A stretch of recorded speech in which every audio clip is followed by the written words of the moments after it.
예, 오늘 저희들 교회 설립 1주년 기념 감사 예배로 드리는데 참으로 빠른 것 같습니다. 정말 어저께 일 같은데 어느새 1년이 되었습니다. 정말 시간이 화살처럼 빠릅니다. 지난 1년간의 이 시간들 돌아보면 정말 하나님의 기적이 아니고서는 설명이 불가능한 그런 일들로 꽉 찼던 그런 한 해였던 것 같습니다. 참으로 하나님의 은혜요, 하나님의 오묘하신 섭리 가운데 교회가 세워졌고 지금까지 또 이렇게 하나님이 인도해 오셨다고 그렇게 생각을 합니다. 정말 어떻게 이 시대에 이런 교회를 세우셨을까 이런 생각을 할 때마다 너무 놀랍습니다. 저희 교회를 설립하고 얼마 안 돼서 곧장 이 코로나 이 사태가 터졌는데 이후 코로나 사태 이후 교회의 위상은 진짜 땅에 떨어졌습니다. 어디 가서 교회 이야기를 꺼낼 수가 없는 상황이 되었죠. 교회 다닌다고 이야기할 수 없는 그런 상황. 그래서 이제 사람들 앞에서 예수님을 전하기가 너무 어려운 그런 시대가 되었습니다. 교회들이 얼마나 위축이 되었는지 모릅니다. 교회 다니던 사람들조차 많은 사람들이 거의 절반 가까이 교인이 줄은 교회도 많다고 합니다. 이런 시대에 우리 같은 교회의 모습, 이런 교회가 설립되었다는 것은 정말 하나님의 오묘한 섭리가 아닐까 그런 생각을 합니다. 누가 이 시대에 이 사람들을 교회의 이름으로 만날 수 있습니까? 그러나 우리는 이러한 모습을 가지고 있기 때문에 계속 사람들을 만나죠. 하나님이 어떤 일을 행하실지 계속 기대하고 기도하는 마음으로 사람들을 대하고 사람들을 만나고 많은 사람들이 오고 또 대화가 이어지고 또 친밀감이 쌓이고 이렇게 진행되고 있습니다. 아직 구체적인 열매는 없지만 그러나 지금까지 우리의 이곳에서의 어떤 삶의 모습을 통해서 많은 사람들이 또 우리와 가까이 친밀감을 갖게 되었고 또 이제 서서히 오는 사람들 중에서 한 명, 두 명 이곳이 교회라는 것을 알게 되고 이렇게 차근차근 사람들에게 이렇게 교회가 알려져가는 그런 상황인 것 같습니다. 이 시대에 이런 모습이 아니고서는 정말 힘들지 않을까, 교회의 모습이 힘들지 않을까. 전도와 선교의 차원에서 정말 하나님이 이 시대의 새로운 모습으로 그걸 우리에게 또 맡기셨다 이런 생각을 합니다. 그리고 이곳에서 함께 일을 하면서 살아가기 때문에 세상 사람들이 느끼는 어떤 경기의 그 체감 같이 느끼고 그들의 삶의 이 여러 가지 문제들을 함께 공감하고 공유하는 그런 교회라고 생각을 합니다. 그런 교회를 하나님이 세우셨다. 그리고 교회된 자가 교회로 살아감으로써 하나님의 살아계심을 증거하는 그런 교회의 모습, 정말 참된 교회의 모습 가운데 우리를 던져 넣으셨다 이런 생각을 합니다. 그리고 삶으로 이곳에서 100% 모든 삶이 거의 이곳에서 이루어지기 때문에 우리의 모든 것들이 다 적나라하게 다 드러나죠. 우리가 얼마나 부족하고 연약한 존재인지가 다 드러나고 그래서 정말 주님이 아니고서는 우리는 불가능한 존재라는 것을 깨닫게 되고 그래서 서로 격려하면서 다시 붙들고 일어서서 주님 앞으로 나아가게 하는 그런 교회로 함께 지어져 가게 하는 그런 교회로 하나님이 이 복음인 교회를 세우셨다 이런 생각을 합니다. 이런 교회를 주신 하나님께 얼마나 감사한지 모르겠습니다. 그런 교회가 세워지고 1년의 시간이 정말 화살처럼 지나갔습니다. 우리는 복음인 교회죠. 교회가 복음으로 살아가는 사람들의 그런 교회입니다. 이 교회 1주년을 맞이하면서 1주년 감사 예배를 드리면서 어떤 것을 하면 정말 기념이 될까? 이런 생각을 했는데 그 복음을 우리의 눈으로 볼 수 있는 그 성찬을 하는 게 좋겠다 이런 생각을 했습니다. 그래서 오늘 입으로 성찬식을 진행할 것인데, 그래서 설교도 우리가 처음 하는 성찬이기 때문에 성찬에 대해서 좀 아는 것이 좋겠다 이런 생각을 해서 오늘 설교도 성찬의 의미, 그 유래와 의미에 대해서 함께 나누려고 합니다. 이 성례가 뭐 세례하고 성찬을 성례라고 하는데, 이 성례는 하나님께서 주신 강력한 은혜의 수단 가운데 하나죠. 하나님이 은혜를 부어주시는 수단을 크게 이제 세 가지라고 이야기하죠. 원래는 이제 말씀과 성례 이렇게 되어 있었는데 요즘에는 이제 기도까지 추가가 되었죠. 그래서 말씀과 성례와 기도가 하나님 백성에게 은혜를 쏟아 부어 넣어 주시는 은혜의 방편이라고 그렇게 이야기를 합니다.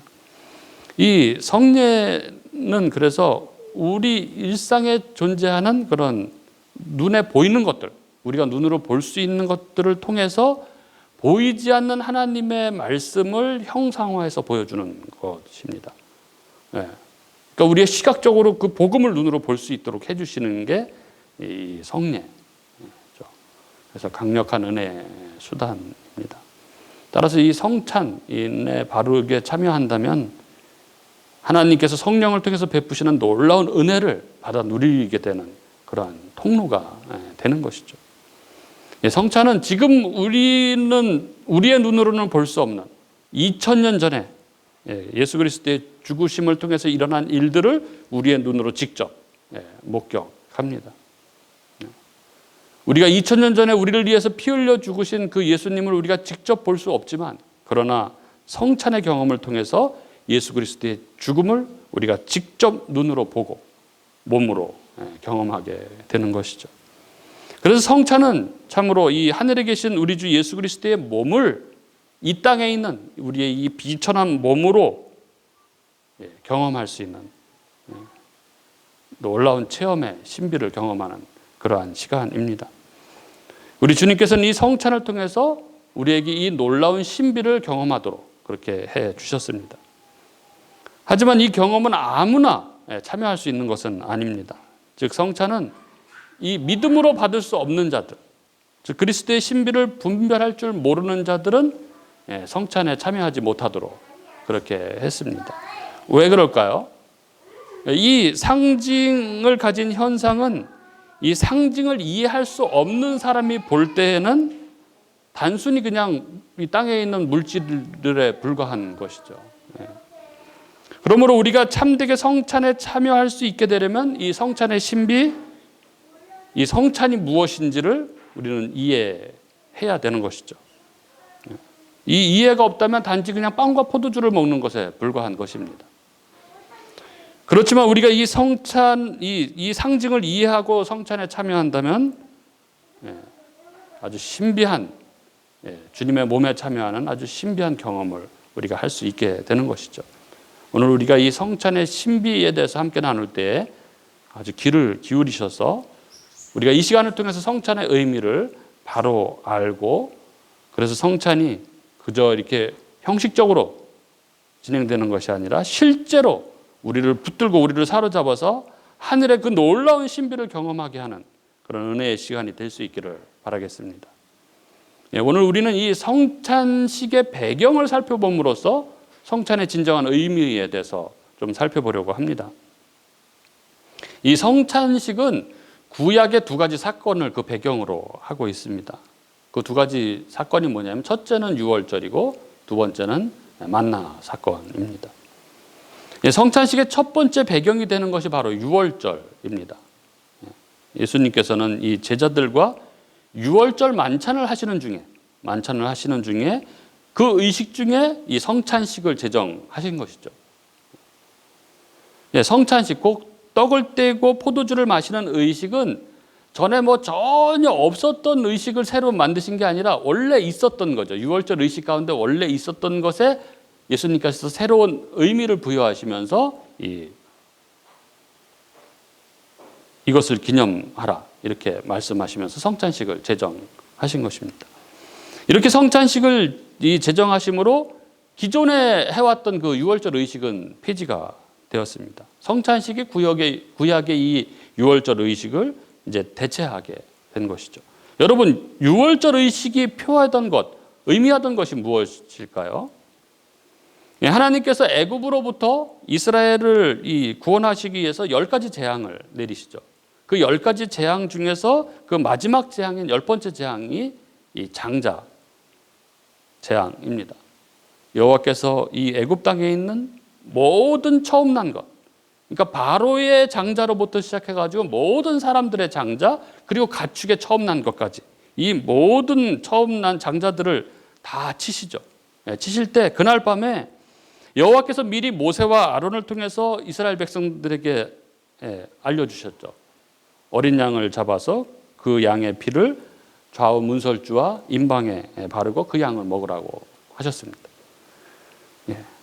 하나님은 그 집에 그 문설주와 좌우 임방에 발려진 그 양의 피를 보고 그날 애굽의 모든 장자들을 칠 때 그 집을 넘어가셨죠. 패스오버 하셨습니다. 그게 유월인 거죠. 즉 하나님은 그 문설주에 발려져 있는 그 양의 피를 보고 여기는 죽었구나 이렇게 간주하시는 것이죠. 그리고 그냥 넘어가시는 것입니다. 바로 이 어린 양의 피의 공로로 이스라엘이 죽음을 면하게 된 것입니다. 그리고 이것은 결국 예수 그리스도의 대속적 죽음을 의미하는 것이었습니다. 예수님께서 바로 이 유월절에 십자가에 못 박혀 죽으신 하나님의 어린 양, 유월절 어린 양이셨습니다. 따라서 이 유월절 의식은 그리스도 안에서 성취되었습니다. 바로 예수 그리스도께서 유월절 의식이 예표하던 그 실체였습니다. 그리고 성찬식은 그 유월절 의식의 실체였던 이 예수님께서 그 십자가 구속, 어린 양의 피로 그 구원하셨던 그 일을 기념하도록 정하신 의식입니다. 그래서 그 내용은 본질상 유월절과 동일합니다. 그래서 성찬식을 통해서 성도들은 예수 그리스도의 구속을 기억하고 그 구속의 은혜에 참여할 수 있게 되는 것입니다. 기념하다는 것이 기억하고 참여하는 것이죠. 그리고 성찬식은 또한 이 출애굽 백성들이 광야에서 먹었던 만나 사건을 배경으로 가지고 있습니다. 그 증거가 이제 고린도전서 10장 1절부터 4절에 나오는데 이런 말씀이 있습니다. 형제들아 나는 너희가 알지 못하기를 원하지 아니하노니 우리 조상들이 다 구름 아래에 있고 바다 가운데로 지나며 모세에게 속하여 다 구름과 바다에서 세례를 받고 다 같은 신령한 음식을 먹으며 다 같은 신령한 음료를 마셨으니 이는 그들을 따르는 신령한 반석으로부터 마셨음에 그 반석은 곧 그리스도시니라 이런 말씀이 있습니다. 여기에서 사도 바울은 이 이스라엘 백성들이 다 구름과 바다에서 세례를 받았다 이렇게 이야기합니다. 그들이 홍해를 건넌 것 이걸 세례 받은 걸로 이렇게 이야기하고 있는 거죠. 그리고 다 같은 신령한 음식을 먹고 신령한 음료를 마셨다. 즉 성찬식을 행했다 이렇게 말하면서 이스라엘이 행한 성찬식은 바로 하늘에서 내려온 만나를 먹은 것과 반석에서 나오는 물을 마신 것이라고 그렇게 이야기합니다. 이스라엘이 광야에서 만나를 먹고 바위에서 나오는 물을 마셨죠. 광야에서 그들이요. 여기에서 사도 바울은 이 만나 사건이 성찬식의 떡을 나누는 것과 동일한 것으로 그렇게 말하고 있습니다. 그리고 만나 사건과 성찬식이 같은 그 근원을 가지고 있다는 것을 오늘 우리가 본문으로 삼은 요한복음의 이 오병이어 사건 바로 뒤에 나오는 예수님의 말씀에서 아주 잘 나타나 있죠. 오늘 본문인 요한복음 6장 48절부터 51절 제가 다시 읽어드리겠습니다. 내가 곧 생명의 떡이니라 너희 조상들은 광야에서 만나를 먹어서도 죽었거니와 이는 하늘로서 내려오는 떡이니 사람으로 하여금 먹고 죽지 아니하게 하는 것이니라. 나는 하늘에서 내려온 살아있는 떡이니 사람이 이 떡을 먹으면 영생하리라. 내가 줄 떡은 곧 세상의 생명을 위한 내 살이니라 하시니라. 아멘.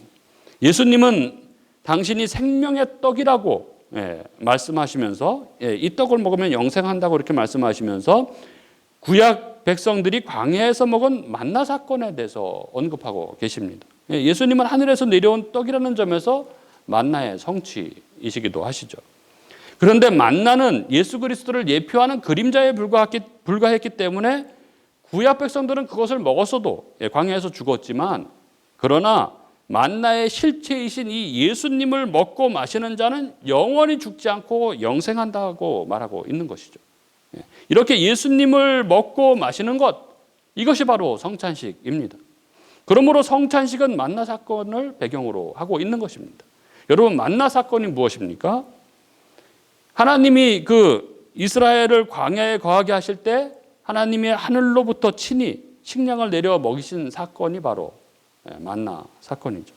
그럼 왜 하나님께서 이 광야의 이스라엘에게 만나를 내려주셨습니까?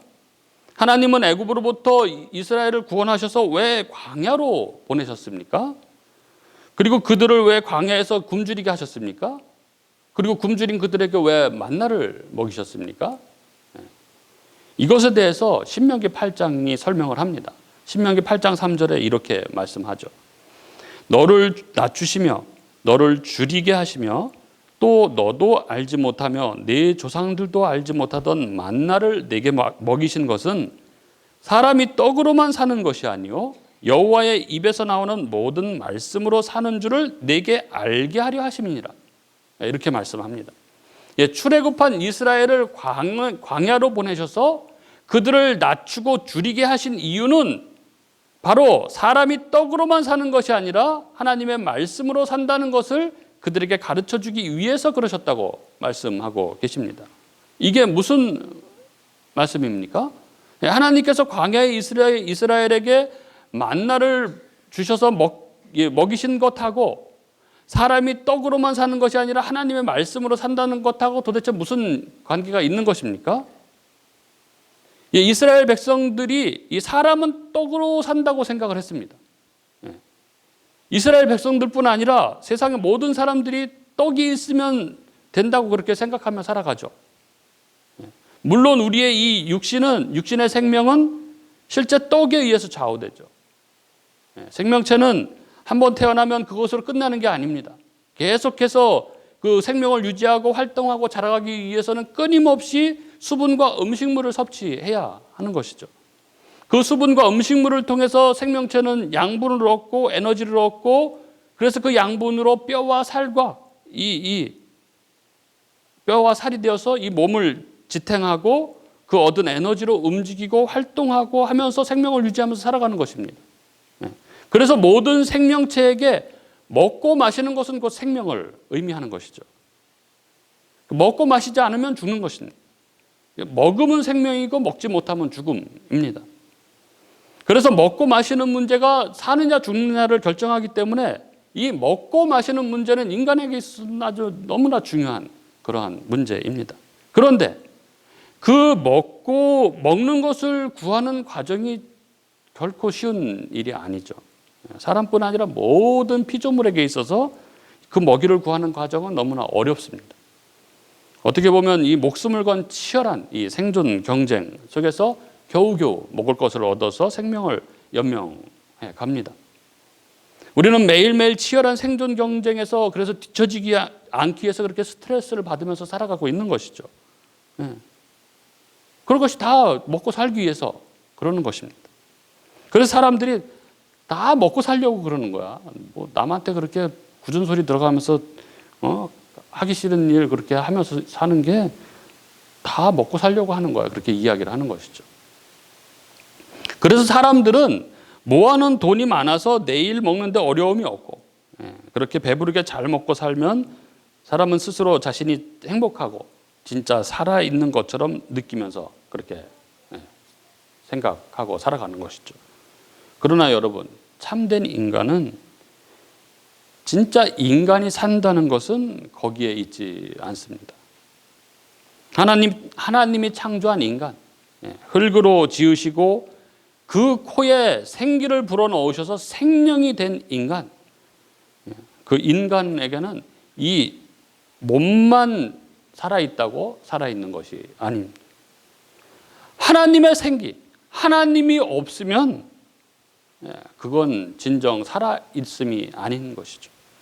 그는 살아있으나 실은 죽은 자입니다. 육신의 먹음만이 살아있음이 아닌 것입니다. 육신이 배불러서 건강하고 생명이 잘 보존되어 있어도 그건 하나님이 없으면 그건 죽은 자입니다. 그럼 살아있음은 무엇입니까? 살아있음은 당연히 하나님이 함께하고 계시는 것이죠. 그럼 어떻게, 우리 같은 죄인이 어떻게 거룩하신 하나님과 함께 할 수 있습니까? 예수 그리스도 안에서 가능합니다. 예수 그리스도를 믿음으로 그와 연합할 때에 그리스도 안에서 죄의 문제가 해결됨으로 하나님과 함께 할 수 있게 되는 것이죠. 즉 그리스도의 살과 피를 먹고 그분과 하나가 됨으로 이 땅에서 하나님과 교제하며 살아가는 삶이 진정 살아있음입니다. 그래서 사람이 떡으로만 사는 것이 아니라 하나님의 입으로 나오는 모든 말씀으로 살 것이다 라고 했을 때 이 하나님의 입으로 나오는 모든 말씀은 하나님의 말씀이신 하나님 곧 예수 그리스도를 가리키고 있는 것이죠. 즉 그들을 광야에서 만나를 먹게 하신 것은 바로 하나님 안에 있을 때 진정 사는 것임을 가르쳐주기 위해서라는 것입니다. 그런데 이스라엘 백성들은 어땠습니까? 그들은 광야에서 이 굶주릴 때마다 그들은 툭하면 애굽으로 돌아가려고 했습니다. 이스라엘 백성들은 애굽의 양식만이 자신들을 먹여 살릴 수 있다고 생각을 했습니다. 사람은 떡으로만 산다고 그렇게 생각을 했던 것입니다. 그러나 이것은 그 어리석어 보이는 이스라엘 백성들만의 이야기가 아닌 것이죠. 바로 우리들의 이야기입니다. 우리도 먹고 마시는 일에 우리의 생명이 달려있다고 생각하고 그것에 집착하며 진정한 생명의 양식, 영적인 양식을 놓치며 살아가고 있지는 않습니까? 예수님 안에 진정한 생명이 있음을 잊어버리고 세상에 이 애굽의 양식을 쫓아서 살아가고 있지는 않습니까? 그래서 예수님은 요한복음 6장 27절에 이렇게 말씀하십니다. 썩을 양식을 위하여 일하지 말고 영생하도록 있는 양식을 위하여 하라. 이 양식은 인자가 예수님께서 너희에게 주리니 인자는 아버지 하나님께서 인치신 자니라. 이렇게 말씀합니다. 우리는 육신의 썩을 양식만을 위해서 살면 안 됩니다. 이는 뭐 돈이 중요하지 않다, 직장이 중요하지 않다 이런 이야기가 아닙니다. 우리의 생존이 돈에 달려있다고 생각하고 그래서 돈이 없으면 죽을 줄만 알고 그 돈을 사랑하고 돈에 집착하면서 돈이 없으면 뭐 염려와 불안 가운데서 그렇게 살면서 참 생명, 정작 참 생명을 잊고 살지 말라 이런 말씀인 것이죠. 우리는 돈이 없으면 죽을 줄 아는 것이 아니라 예수님이 없으면 죽을 줄로 알고 우리가 직장이 없으면 살아갈 줄 없는 줄로 아는 것이 아니라 예수님 안에 거하지 않으면 살아갈 수 없다는 것을 알고 그래서 예수님을 사랑하고 예수님을 붙들고 그래서 내 안에 죄가 예수님으로부터 멀어지게 한다면 그것을 염려하고 걱정하고 불안해하면서 그렇게 살아가야 하는 것입니다. 그러므로 만나 사건은 이 예수님의 살과 피가 우리의 참된 양식이 된다는 것을 보여주는 것이고 그것이 바로 성찬의 진정한 의미입니다. 오병이어 사건이 의미하는 바가 바로 그것입니다. 예수님은 자신의 살과 피가 영생의 양식이 됨을 말씀하시기 전에 그 바로 앞에 오병이어 기적을 보여주십니다. 왜냐하면 오병이어 사건은 과거 이 구약의 만나 사건을 다시 한번 재현해 보이신 사건이기 때문에 그렇죠. 이 오병이어는 우리가 너무나 잘 알듯이 물고기 2마리와 보리떡 5개, 즉 1인분의 음식으로 남자만 5,000명, 뭐 여자와 아이들 다 제외하고 남자만 5,000명을 배불리 먹이신 사건이죠. 여기서 배불리 먹이셨다는 것은 그날 그 먹고 남은 빵이 12광주리가 된다는 것에서 우리는 확인할 수 있습니다. 여기서 12이라는 것은 성경이 12이라는 숫자는 이 완전수를 의미하는 것이죠. 즉 12강주리가 남았다는 것은 뭐 10만 명, 1000만 명 얼마든지 더 와도 다 먹일 수 있다는 것을 상징적으로 표현하는 것입니다. 즉 참 생명의 떡이신 예수님, 그 예수님은 한 생명이시지만 그 한 생명이 희생해서 자신의 살과 피로 모든 백성을 다 먹이실 수 있다는 것을 보여주신 사건이 바로 오병이어 사건입니다. 그래서 예수님은 이 오병이어 사건 이후에 바로 이렇게 말씀하십니다. 35절에 예수께서 이르시되 나는 생명의 떡이니 내게 오는 자는 결코 줄이지 아니할 터이요 나를 믿는 자는 영원히 목마르지 아니하리라. 그렇습니다. 예수님은 얼마든지 자기에게 오는 자를 다 배불리 먹이셔서 구원하실 수 있는 분이십니다. 예수님은 자기 자신을 십자가에 온전히 희생하여서 우리에게 생명의 양식을 다 주셨습니다. 그리고 이러한 사실을 우리로 더욱 확신케 하기 위해서 예수님께서는 의식으로 이걸 아예 정해서 행하도록 하신 것, 그것이 바로 성찬식입니다. 이렇게 유월절과 만나 사건을 배경으로 하고 있는 이 성찬식은 이 십자가에서 그 몸이 찢기시고 피를 흘리신 그 예수님의 그 살과 피가 우리의 이 생명, 참 생명, 영적 양식이 된다는 것을 인치고 표하는 의식입니다. 그래서 우리 개혁교회의 신조 중에 하나인 이 하이델베르크 요리문답 75문은 이 성찬의 의미를 이렇게 정리했습니다. 75문의 질문이 이렇습니다. 그리스도께서 십자가 위에서 이루신 단번의 제사와 그의 모든 은덕에 당신이 참여함을 성찬에서 어떻게 깨닫고 확신합니까? 이렇게 묻습니다. 그리고 그 답을 이렇게 정리했습니다. 그리스도께서는 나와 모든 성도에게 그를 기념하여 이 뗀 떡을 먹고 이 잔을 마시라고 명령하시고 또한 이렇게 약속하셨습니다. 첫째, 주님의 떡이 나를 위해 떼어지고 잔이 나에게 분배되는 것을 내 눈으로 보는 것처럼 확실히 그의 몸은 나를 위해 십자가에서 드려지고 찢기셨으며 그의 피도 나를 위해 쏟으셨습니다. 둘째, 그리스도의 살과 피의 확실한 표로서 주님의 떡과 잔을 내가 목사의 손에서 받아 입으로 맛보는 것처럼 확실히 주님께서는 십자가에 달리신 그의 몸과 흘리신 피로서 나의 영혼을 친히 영생에 이르도록 먹이우고 마시우실 것입니다. 이렇게 성찬은 눈에 보이는 표징을 통해서 우리 눈에 그 물리적인 이 표징이 부인할 수 없는 사실인 것처럼 확실하게 그 내적인 은혜가 나에게 주어졌음을 우리로 확인하게 하는 것입니다. 그래서 우리가 성찬식에 참여해서 목사로부터 떡과 잔을 받아서 입으로 씹어 삼키고 결과적으로 그 떡과 잔이 우리의 소화기관을 통해서 나의 살과 피가 되는 것을 실제로 경험함으로써 참으로 우리 주님이 우리를 위해서 그 몸을 찢고 피를 흘리셔서 지금 그 살과 피로 우리가 살아나게 됐다는 것을 확실히 깨닫게 되는 것, 그것이 바로 성찬식입니다. 그러므로 우리가 떡과 잔을 받아서 맛보고 씹고 삼키는 이 성찬식의 이 생생한 과정을 통해서 우리는 너무나 생생하고 뜨겁게 나의 생명 되신 주님의 몸에 참여하게 되는 것이죠. 오늘 이어지는 성찬식을 통해서 주님이 부어주시는 그 놀라운 은혜, 주님의 살과 피를 우리의 눈으로 보고 우리의 몸으로 경험하는 그런 은혜의 시간이 될 수 있기를 바라겠습니다.